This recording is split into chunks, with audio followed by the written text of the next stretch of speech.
This is the boat I built in the back room of the electric bike store. And you can see it starts out as looking like a kayak. It's long and narrow. But then the cockpit is much bigger. It's an open cockpit big enough to carry 2 people. So it's more like a canoe than it is like a kayak. And then the stern is more like a rowboat. It's a wide stern, which gives the boat more stability. And then, unlike just about anything, the motor shaft can pivot up through the transom. And I did this because I wanted the motor not to be seen. I didn't want it to be seen, I didn't want it to be heard, I didn't want it to be smelled. So this was sort of a discreet way of handling the motor. The dimensions of the boat, it's 16 feet long.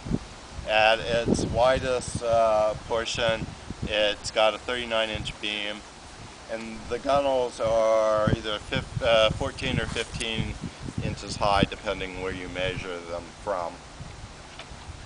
The hull and the top deck are strip-built cedar, white cedar. The strips are 3/4 of an inch wide and 1/4 inch thick. They're varnished up top. The boat has floorboards, and this is teak, solid teak. The coaming and the rub rails are mahogany.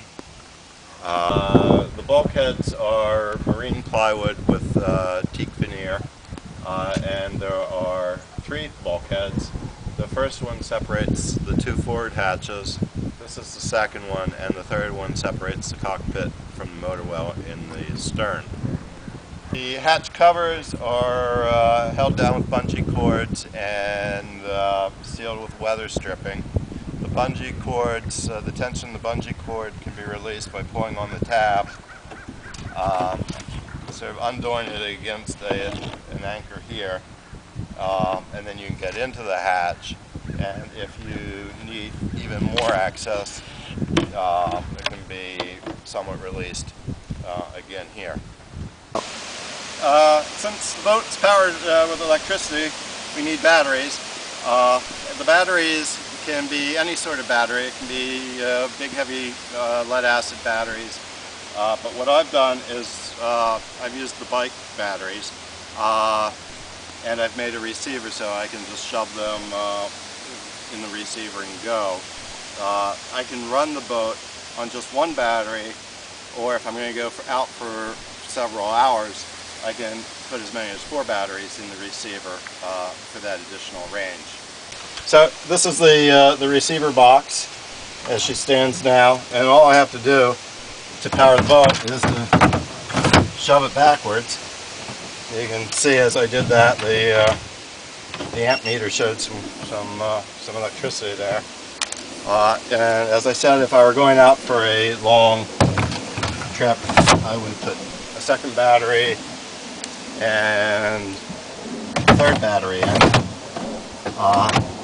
So now all the power is in parallel, and I've got plenty of range.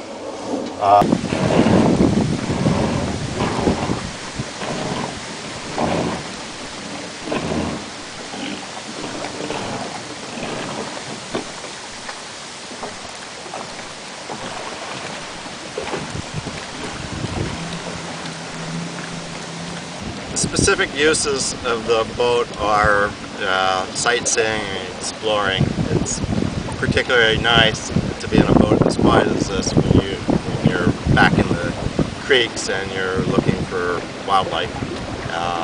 The motor doesn't scare them off. I also use it for fishing. I can stop and cast, or I can just troll, which is what I do mostly. And it's a lot of fun when you're in a little boat like this, when you actually get a fish on, and you stop the motor, and the fish has the strength to pull the boat a little bit. The boat's also good for transportation for short trips, like going out to dinner at a lot of waterfront restaurants. It's kind of fun to pull up in this.